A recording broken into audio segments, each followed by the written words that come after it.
want to seek your indulgence and direction, because whether somebody votes that direction or the other direction is their right and they should be protected.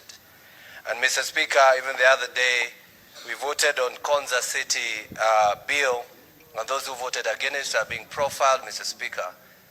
And if profiling people as per the way they vote is a thing to go with, Mr. Speaker, I want to remind you that the side of the minority never voted for you.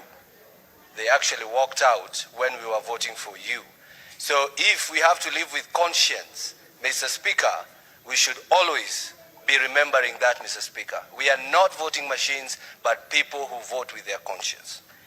As I stand to support this motion, Mr. Speaker, I want to say about 18 days ago, Kiambu County received the first disbursement of this year's budget of shillings 1 billion.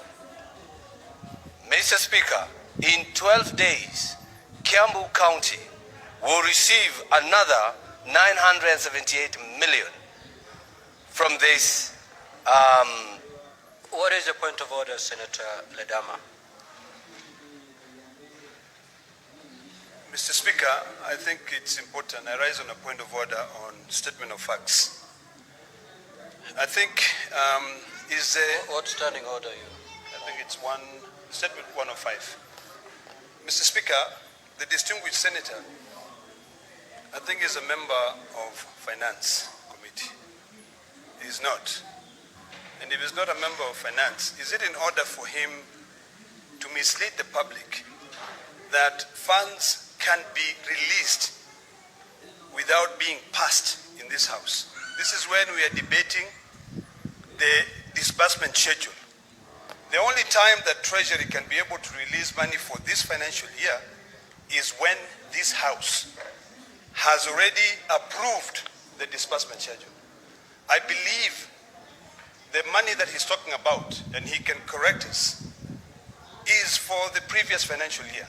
But if indeed Treasury released money for this financial year before this House approves this disbursement schedule, then I don't know what we are doing. So, Mr. Speaker, if the distinguished senator can correct his statement so that it doesn't mislead the public, so that we'll know what we are doing here. Because I was prepared to debate this disbursement schedule for the financial year 23-24. If Treasury has already disbursed that money, then I have no business debating it. Because then I'll just be rubber stamping something that has already been done. Thank you, Mr. Speaker. Senator Karungo. Mr. Speaker, the government cannot wait when we have mandamanos outside there, interfering with the running of county governments, interfering with the running of government projects, Mr. Speaker. Senator Karungo, just take your seat. Let me get this overdone. The point of order raised by Senator Oledama is as follows. And it's not a point of order really directly to the senator who was on his floor, on his feet. The senator for Kiambu, while commenting, said that the government has released all the monies meant for last financial year and proceeded to release the first tranche meant for July.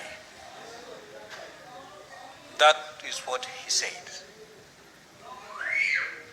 Is that therefore a statement of fact? Because under Standing Order 105, Senator Oledama rose to confirm if indeed that is a statement of fact. If it's not, then he'll call you to order as being disorderly. So leave out the issue of the mandamano, leave alone that long history, and just stick to that. I think we'll make great progress in this matter.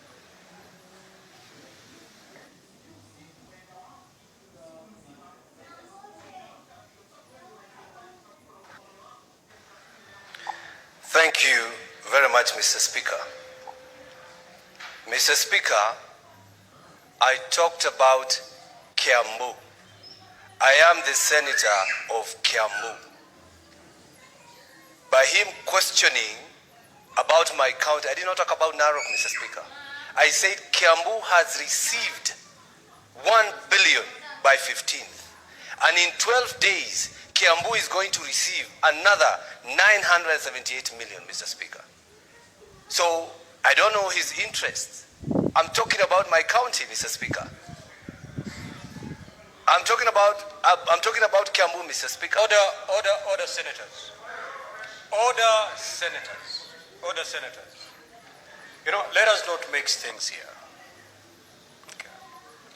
Senator Oledama, senator for Kiambu, has said whatever he stated is factual. You rose on a point of order to challenge him on that, and he has stood and said, indeed, it is factual. What I've said is concerning Kiambu, and Kiambu did receive all the monies meant for last financial year, and on the 15th, Kiambu received this much. And he stated that that is factual. And therefore, your point of order as far as 105, because you challenged him to. The other limb of your point of order is, if that is so, if the government can then release money before we debate this particular motion. And that is not something that the senator for Kiambu can bear the brunt. His was to confirm that yes, what I've said is true. My county received this much on this particular date. Whether the government is doing that illegally or otherwise, as you are putting it, it's not his concern. His concern is, I received this money. Yes, Senator, yes. Mr. Speaker, the framers of the Constitution established 3 arms of government to allow separation of powers and to be able to institute a check and balance system. Mr. Speaker, this House passed the County Allocation of Revenue Act 2023. And in that act, the law also gives this House the power to be able to approve the cash disbursement schedule. So, Mr. Speaker, if he's indeed setting aside the issues of Kiambu, Narok, or interest whatsoever that the distinguished senator was talking about, if indeed the government, the executive, the Ministry of Treasury disbursed money without the approval of this House, it is a matter that should concern this House, Mr. Speaker.